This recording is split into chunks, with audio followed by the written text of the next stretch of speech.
किसी भी देश का सबसे बड़ा रिसोर्स क्या होता है? सोना, तेल या फिर जमीन? नहीं। आज हम बात करेंगे उस अल्टीमेट खजाने की जो इन सबसे बढ़कर है। तो सवाल सीधा है, किसी भी देश का सबसे बड़ा, सबसे जरूरी संसाधन आखिर है क्या? जरा एक सेकंड सोचिए इसके बारे में। जवाब बहुत ही सिंपल है, लोग। जी हाँ, इंसान। किसी भी देश की सबसे बड़ी दौलत उसके अपने लोग होते हैं। तो इसका मतलब क्या हुआ? देखिए, प्रकृति हमें बहुत कुछ देती है, राइट? लेकिन वो चीजें तब तक किसी काम की नहीं होती जब तक लोग अपनी जरूरत और अपनी काबिलियत से उसे एक संसाधन नहीं बना देते। इसीलिए असली रिसोर्स तो ह्यूमन रिसोर्स ही है। तो चलिए अब ये देखते हैं कि ये जो लोग हैं ये दुनिया भर में रहते कहाँ हैं, क्योंकि पूरी दुनिया में इनका फैलाव काफी अनइवन है।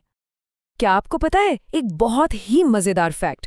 दुनिया की 90% से ज्यादा आबादी सिर्फ 30% जमीन पर रहती है। सोचिए कितनी बड़ी असमानता है ये। और तो और, दुनिया के लगभग 3/4 लोग सिर्फ 2 महाद्वीपों में रहते हैं। एशिया, जहां दुनिया की 60% आबादी है, और दूसरा है अफ्रीका। अच्छा, अब ये जो अनइवन बंटवारा है ना, इसे समझने के लिए एक टर्म समझना जरूरी है, पॉपुलेशन डेंसिटी, यानी जनसंख्या घनत्व।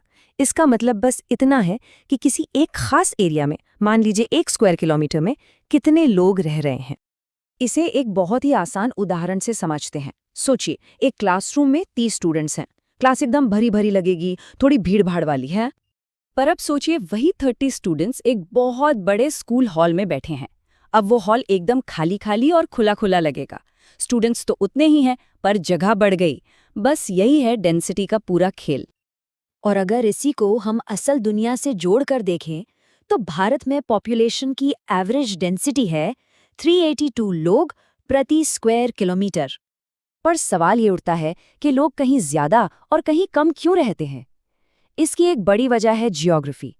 मतलब लोग पहाड़ों के बजाय मैदानों में रहना ज्यादा पसंद करते हैं, जहां खेतीबाड़ी आसान हो। वो ऐसी जगह चुनते हैं जहां मौसम अच्छा हो, मिट्टी उपजाऊ हो और पानी आसानी से मिल जाए। और सिर्फ ज्योग्राफी ही नहीं, सोशो इकोनॉमिक कारण भी होते हैं। जहां बेहतर घर, अच्छी शिक्षा और हेल्थ फैसिलिटीज हों, जैसे पुणे, वहां लोग ज्यादा बसते हैं। और हाँ, जहां रोजगार के मौके हों, जैसे मुंबई, वहां तो लोग चुंबक की तरह खिंचे चले आते हैं। अच्छा, अब टॉपिक थोड़ा बदलते हैं और देखते हैं कि आबादी बदलती कैसे है। ये बिल्कुल एक लहर की तरह है, जो कभी ऊपर जाती है तो कभी नीचे। जरा ये टाइमलाइन देखिए। 1804 में दुनिया की आबादी थी 1 अरब। ठीक 155 साल बाद 1959 में ये 3 गुना बढ़